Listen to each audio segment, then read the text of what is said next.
77 আর এই গিয়ে 78। মোটে 78। এর চেয়ে বেশি তো নবাবের দেহরক্ষীর কাছে থাকে। দূর দূর দূর দূর, অনেকদিন মহারাজকে হাত করে মোহর নেওয়া হয়নি।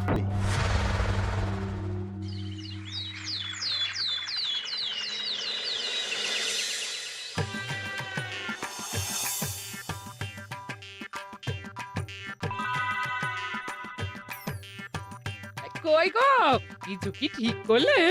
রাজকুমারের জন্মদিনে কি উপহার দেবে? হ্যাঁ গো, পেয়েছি, এই দেখো। উমা, এই যে তোমার ছোটবেলা সোনার আংটিখানা। হ্যাঁ গিন্নি, ঠিক ধরেছ। যেটুকু যা গয়না ছিল সবই তো দেওয়া হয়ে গেছে, নহে বিক্রি হয়েছে। আর তো কাউকে কিছু দেওয়ার নেই, তাই ভাবলাম এটাই উপহারে দিই। সে ভালো ভেবেছো। বেশ, আসি তাহলে, ওদিকে সবার দেরি হয়ে যাচ্ছে গিন্নি।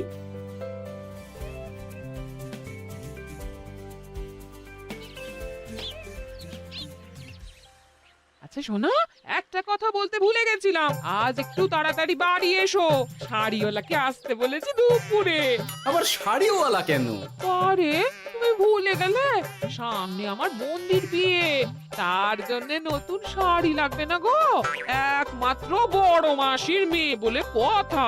বুঝলাম, তো ওই একটা শাড়ির জন্য আবার আমাকে থাকতে হবে? 3টে শাড়ি উপহারের পাশাপাশি আমারও একটা শাড়ি চাই। হ্যাঁ আচ্ছা, তুমি নতুন শাড়ি নিয়ে কি করবে বলো তো? বিয়েটা তো তোমার বংশীর। বলি, সারাটা জীবন তো এই এক কাপড়ই কাটিয়ে দিলাম, কি দিয়েছো তুমি আমায়?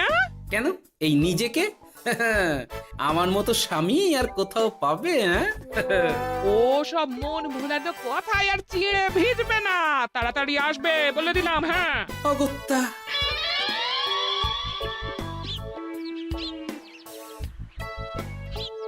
দূর, গিন্নিরও যত কথা সব বেরোনোর সময়। আবার তাড়াতাড়ি ফিরেও আসতে হবে শাড়ির জন্য।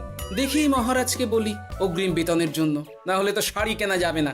তাও একটা হলে হতো, কিন্তু এনাকেও দিতে হবে। আসলে সত্যিই তো, গিন্নি আমার কত যত্ন আত্তি করে, কিন্তু তাকে আজ পর্যন্ত তেমন কিছু উপহার দিতে পারেনি। না, গিয়ে বলি।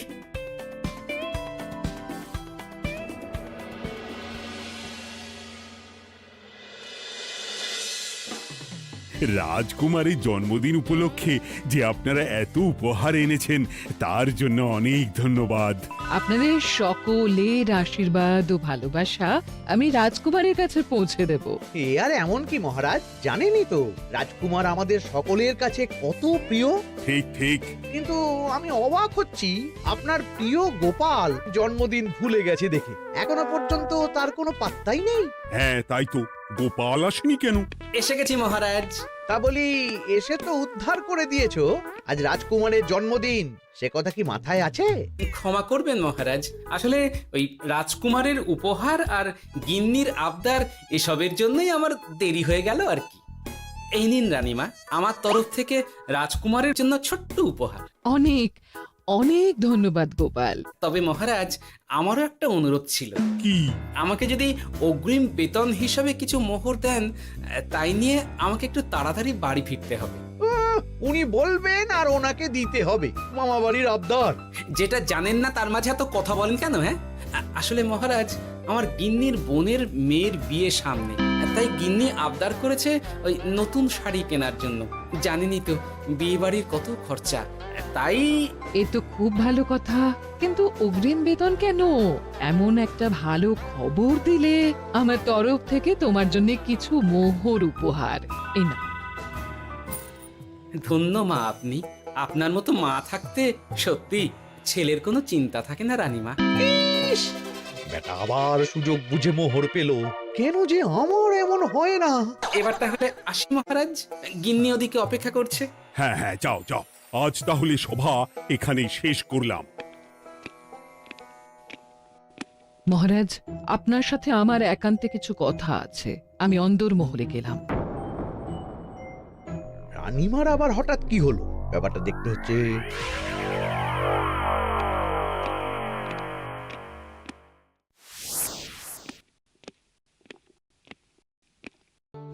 আজ আমি বুঝতে পারছি আপনি আমাকে একদম ভালোবাসেন না মহারাজ। ও কি কথা বলছো রানী? একদম ঠিক বলছি। নিজের গিন্নির আবদার মেটানোর জন্য গোপাল কত ভাবে, নতুন শাড়ি কিনে দেবার জন্য অগ্রিম বেতন অব্দি চাইলো, আর আপনি? আমি তো রাজা, আমি কেন বেতন চাইবো? সেটাই তো, রাজা হয়েও আপনি কখনো এমন কিচ্ছু করেননি, কিচ্ছু না। আহা, রাগ করে না। আমি তোমাকে সব থেকে সুন্দর শাড়ি উপহার দেব, একেবারে সোনার সুতোর কাজ করা মুক্ত বসানো শাড়ি। এমন শাড়ি কেউ কখনো দেখেনি। ও মা, সত্যি? আচ্ছা, এই ব্যাপার। গোপালের কথা শুনে এবার মহারাজ ও রানীমাকে উপহার দেবে? ধুর, আমারই ভাগ্যটা খারাপ।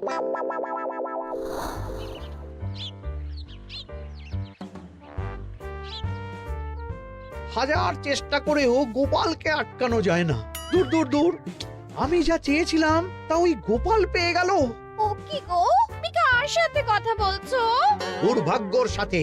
কি সব অলক্ষণে কথা? কি হয়েছে? কি আর হবে, সবই তো তোমার দোষ।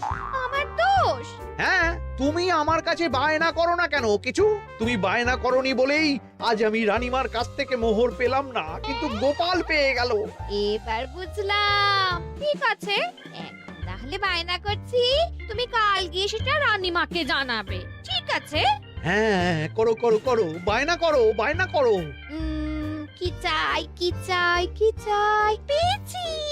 তুমি রানীমাকে গিয়ে বলবে যে আমার একটা সোনার হার চাই।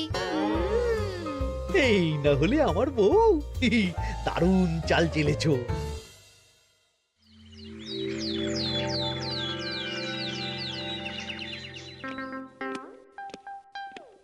কি গো মন্ত্রী, আজ যে তুমি দেরি করলে বড়। আগে মহারাজ, আমাকে সময় নিয়ে শোনাতে শোনাতে মন্ত্রীমশাইয়ের মনে হয় নিজেরই সময় জ্ঞান খারাপ হয়ে গেছে। তুমি থামো তো মহারাজ, আমারও খুব বড় একটা বিপদ হয়ে গেছে। একমাত্র রানীমাই আমাকে বাঁচাতে পারবেন। আমাকে একটু ওনার সাথে দেখা করার অনুমতি দিন মহারাজ। কিন্তু তোমাদের রানীমা তো এখানে নেই। আসলে জানোই তো যে কুমার অনেক দূরে থাকে, তাই গতকাল রাতেই রওনা দিয়েছে। সে কি, রানীমা নেই? এবার কি হবে আমার? কেন কেন কেন, কি হয়েছে? আসলে মহারাজ, আমার বউ আমার কাছে সোনার হার গড়িয়ে দেওয়ার বায়না করেছে, তাই আমার। বুঝেছি বুঝেছি, চুপ করো তুমি। এখন তোমাকে মোহর দিতে পারবো না। কেন মহারাজ? পরের মাসে দিতে পারবো।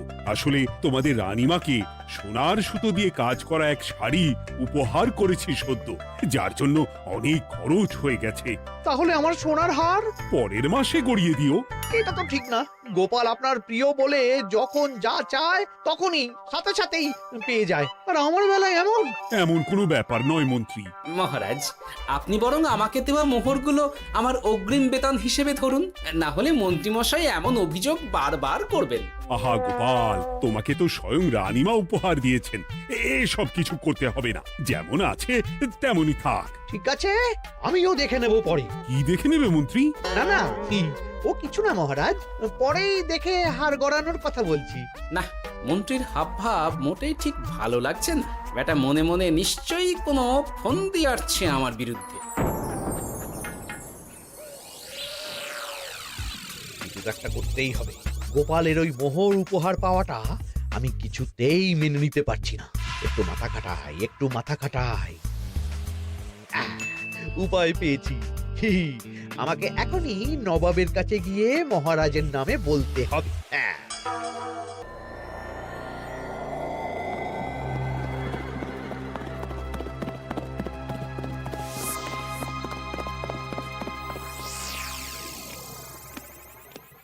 প্রণাম নবাব বাহাদুর। আরে এ যে কৃষ্ণনগরের রাজা কৃষ্ণচন্দ্রের মন্ত্রী, তো হঠাৎ এখানেই কেন? আমি নবাব বাহাদুরকে আন্তরিক ধন্যবাদ জানাতে এসেছি। কিসের জন্য? এই যে আমরা খুব খুশি রাজা কৃষ্ণচন্দ্রের মতো একজন শক্তিশালী রাজা পেয়ে। শুধু সামরিক বলেই নয়, আর্থিক, সামাজিক, রাজনৈতিক সব দিক থেকে। আর এটা সম্ভব হয়েছে আপনার মতো একজন নবাবের মহারাজের ওপর কৃপা দৃষ্টির জন্য। বলতেটা কি চাইছো তুমি? তেমন কিছুই না, আপনার গুণগান করছি। নইলে আপনিই বলুন না, আমাদের মহারাজ কখনো সোনার সুতোয় বোনা মুক্তোর কাজ করা শাড়ি কিনে রানীমাকে উপহার দিতে পারে? কি সোনার শাড়ি? হ্যাঁ, এমন দামি শাড়ি যা হয়তো নবাবের কাছেও নেই। ঠিক আছে, তুমি এখন আসতে পারো। আর শোনো, আমি তোমাদের রাজ্য পরিদর্শনের জন্য লোক পাঠাবো। কবে কখন সেটা কাল তোমাদের সূচনা পাঠিয়ে দেবো, কেমন? তো, ঠিক জায়গাতেই আগুনটা ধরিয়েছি মনে হচ্ছে। বেশ, ব্যাপারটা আমার মোটেই ঠিক লাগছে না উজির। কৃষ্ণচন্দ্রর মতো এক সামান্য রাজা এত দামি শাড়ি কিনলো কি করে? কালো বাজারি করছে না তো? আমিও একই কথা ভাবছিলাম হুজুর। এক কাজ করো, কালকে কৃষ্ণনগরে খবর পাঠাও।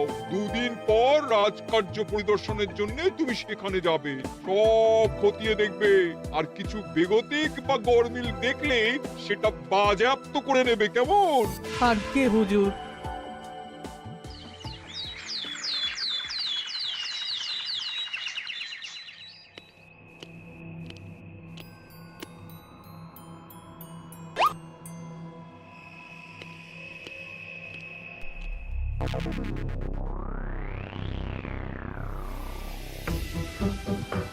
কি হয়েছে মহারাজ? কার চিঠি? নবাবের রাজকার্য পরিদর্শনের জন্য লোক পাঠাবে 2 দিন পর। এতে চিন্তার কি আছে মহারাজ? চিন্তার বিষয় আছে। নবাব আমার রাজকোষের হিসাবও মিলিয়ে দেখতে চায়। কোনো একটা ভাবে নবাবের কানে আমার সোনার শাড়ি কেনার কথাটা চলে গেছে, তাই সন্দেহ করছে। সে কি কাণ্ড! নবাবকে তো চিনি, ভুল ধরার কোনো সুযোগ ছাড়বে না। আর চিঠিতে পরিষ্কার লিখে দিয়েছে, হিসেবের একটু এদিক ওদিক হলেই সে সব বাজেয়াপ্ত করে নেবে। হায় কপাল, এ সব হয়েছে গোপালের জন্য। অমনি শুরু করে দিলেন। আচ্ছা, আমি আবার কি করেছি বলুন তো? তুমিই তো করেছো। সেদিন যদি তুমি তোমার গিন্নির শাড়ি কেনার কথাটা রানীমার কানে না তুলতে, তাহলে রানীমাও মহারাজের কাছে শাড়ির জন্য বায়না করতেন না, মহারাজও সোনার শাড়ি কিনতেন না, আর নবাবও জানতে পারতেন না। একদম ঠিক কথা বলেছ মন্ত্রী, সব দোষ তোমার গোপাল। মহারাজ, আপনি এমন বলছেন? হ্যাঁ বলছি, কারণ এটাই হয়েছে। দুশ্চিন্তায় এখন মাথা খারাপ হয়ে যাচ্ছে আমার। আমি জানি না তোমার জন্য আজ অব্দি এমন বিপদে কবে পড়েছি। এবার তোমাকেই এখান থেকে বেরোনোর উপায় বের করতে হবে। আর যদি তা না করতে পারো, তাহলে আজ পর্যন্ত তোমাকে যত মোহর উপহার দেওয়া হয়েছে, সেই সব উপহারের মোহর ফেরত দিতে হবে। সব মোহর যে প্রায় খরচ হয়ে গেছে মহারাজ, আবার আমি কোথা থেকে পাবো? সেটা তুমি জানো। এইবার গোপাল ভালো মতো জব্দ হয়েছে। এই যে লঘু পাপে গুরুদণ্ড। গোপাল পড়ল ফাঁদে। এমন দেখে মন্ত্রী হাসে আর আমার মনটা কাঁদে।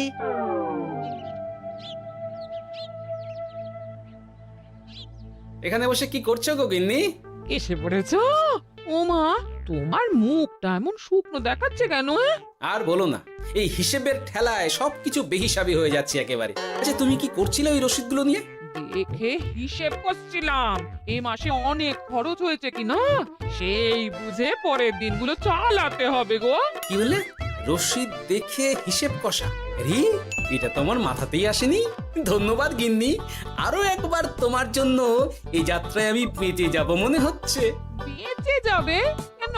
কি হয়েছে? আচ্ছা, আমাকে আবার একটু রাজপ্রাসাদে যেতে হবে। আমি এলাম গিন্নি। কি যে বলে লোকটা, কিছুই বুঝতে পারি না। হ্যাঁ,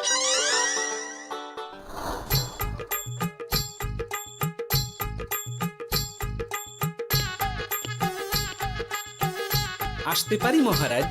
এ কি গোপাল, তুমি? আর কোনো চিন্তা নেই মহারাজ, নবাবকে হিসেব বোঝানোর উপায় পেয়ে গেছি। কি বলছো? কি উপায়? এই দুদিনে আপনি শুধু সকল প্রজাদের কাছ থেকে পুরনো রসিদ সংগ্রহ করুন, তাহলেই কেল্লা ফতে। তাই নাকি? আর নয়তো কি? তবে এ ব্যাপারে মন্ত্রী মশাইকে কিন্তু কিচ্ছু জানতে দেওয়া যাবে না। শুধু আমি যা বলছি তাই করুন মহারাজ।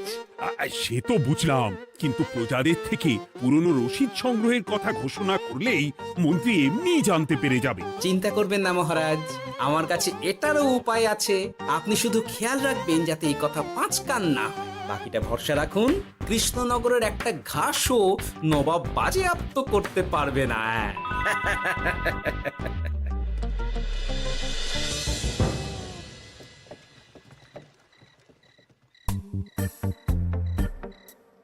গোপাল দাদু, আমরা সব চলে এসেছি। ভালো সময় এসেছিস, তোদের দাদুর ভবিষ্যৎ এখন তোদেরই হাতে। আপন করে বলছো কেন দাদু? আমরা থাকতে তো তোমার কিচ্ছু হবে না, শুধু বলো না কি করতে হবে। জানি তো, তোদের যেটা করতে হবে সেটা হলো সবার বাড়ি বাড়ি গিয়ে পুরনো রসিদ সংগ্রহ করতে হবে। এই ব্যাপার, এটা আর এমন কি? কিন্তু কেউ যদি জিজ্ঞাসা করে কেন চাইছি, তখন বলবি যে ওই গোপাল দাদু ওই টোঙা বানাবে বলে পুরনো কাগজ চাইছে। আচ্ছা, আমরা এক্ষুনি নিয়ে আসছি। যাক, প্রথম ধাপ হয়ে গেল, এবার পরের ধাপের প্রস্তুতি।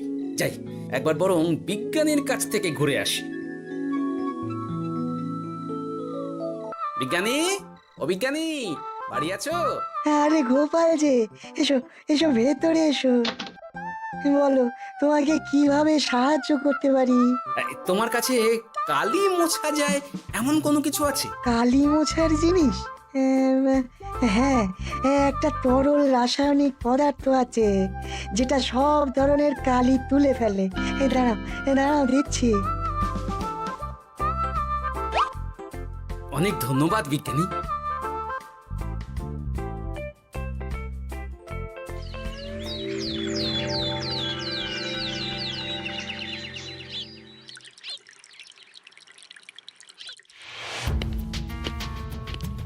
আসুন আসুন, আপনার জন্যই তো অপেক্ষা করছিলাম। তাই নাকি?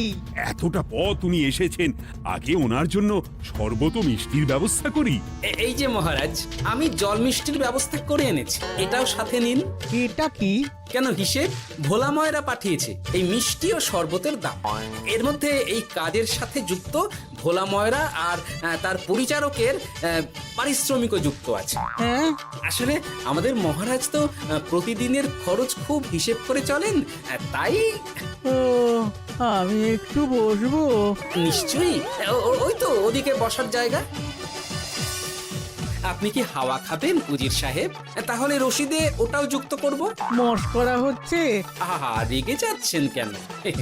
আপনার সাথে মশকরা করার মতো স্পর্ধা আমার নেই উজির সাহেব। আসলে মাসের শেষ তো, তাই একটু বেশি হিসেবে চলতে হচ্ছে আর কি। আমাকে হিসেব দেখাচ্ছ? আর রাজা কৃষ্ণচন্দ্র যে সোনার সুতোয় বোনা শাড়ি কিনতে পারলো, সেটার হিসেব কোথায়? একটা সামান্য রাজা এত অর্থ পায় কোথা থেকে? এ আবার কেমন কথা? মহারাজ যা কিনেছেন সেটা তো তার জমানো অর্থ দিয়েই কেনা। আমি বিপথে কোনো কাজ করি না। সেটা তো রাজকোষের হিসেব দেখলেই বোঝা যাবে। শুনে রাখো গোপাল, একটুও যদি হিসেব এদিক ওদিক দেখি না, তাহলে সব বাজেয়াপ্ত করে দেব। কোনো চালাকি নয়, কোনো চালাকি নয়। বেশ, তবে করুন হিসেব। আমাদের কাছে কিন্তু সব কিছুর রসিদ আছে। কই গো, আনো সব, আনো আনো।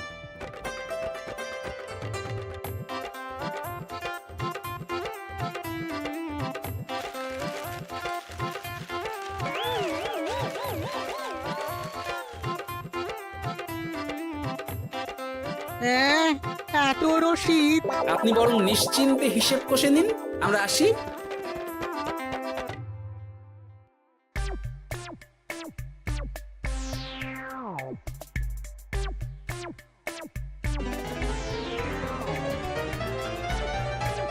বাবারে, এত হিসেব কষে কষে তো মাথা ঝিমঝিম করছে, খিদেতেও পেট চুই চুই করছে। আপনার হিসেব কত দূর উজির সাহেব? আমাকে এখান থেকে নিয়ে চলো গোপাল, আমি আর পারছি না। ও কি, অঙ্ক কষে কষে তো আপনার সব শক্তি শেষ হয়ে গেছে দেখছি। আচ্ছা চলুন চলুন চলুন, কিছু মুখে দিয়ে দিন, তাহলেই শক্তি আসবে। তাই চলো।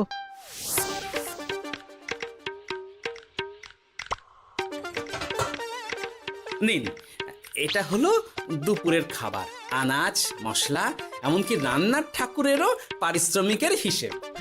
এবার আমি পাগল হয়ে যাব। আমি আর কোনো হিসেব দেখতে চাই না।